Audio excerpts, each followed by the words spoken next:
Diorang ni jenis bercakap pakai jubah Mekah, duduk belakang kena ada rak kitab.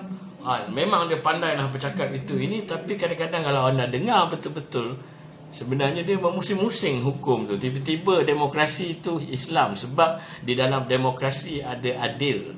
Itu apa yang dikatakan oleh Prof. Rora. Adil di dalam Islam dan adil di dalam sistem sekular dan liberal sama ke? Pemilihan pemimpin di dalam Islam sama tak dengan di dalam syura apa semua, sama tak dalam demokrasi? Boleh tak pilih orang kafir? Boleh tak letak perempuan? Boleh tak buat undi-undi berkempen-kempen, berfitnah-fitnah? Sebenarnya apa semuanya tak boleh, kan? Kita lari daripada apa yang sepatutnya hukum Quran dan Sunnah tu. Tapi mereka ini pandai memusing-musingkan fakta. Orang ni tak ikut manhaj, orang ni sesat, orang ni.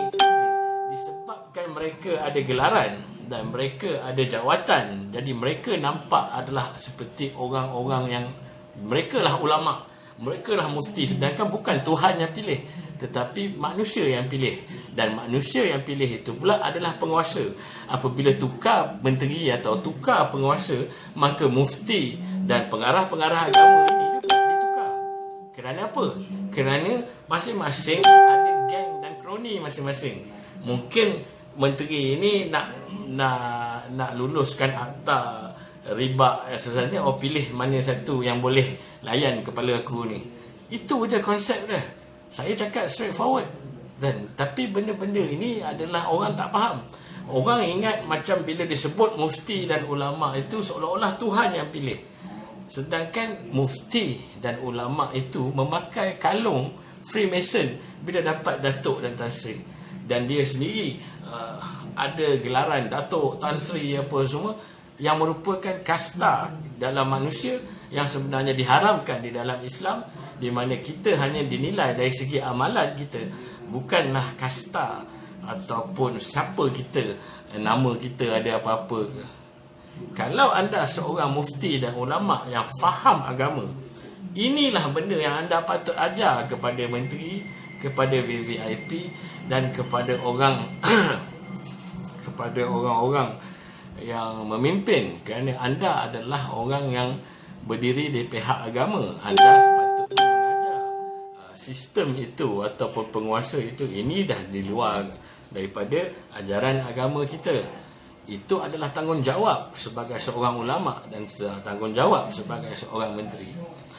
Apabila keluar karakter macam saya yang membongkar, yang bagi tahu secara terus terang yang kita ni hidup di dalam fitnah, kita hidup dalam sistem, kita ditipu dengan riba, kita ditipu dengan sistem yang bukan sistem Islam, sedangkan di dalam Quran masuklah Islam secara keseluruhan, secara total. Apabila kita seorang Islam, apabila kita bersyahadah, hidup kita, cara hidup kita, politik kita, ekonomi kita, sosial kita perlu mengikut undang-undang Islam.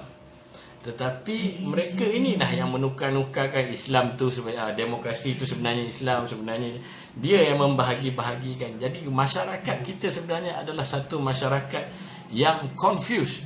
Dan inilah dia yang Nabi katakan di akhir zaman keluarlah ulama-ulama su', dan itulah yang dia lebih takuti, iaitu ulama yang sesat dan menyesatkan. Dan ada lagi hadis yang dikatakan, apabila kamu melihat ulama yang dekat dengan penguasa, maka tinggalkanlah.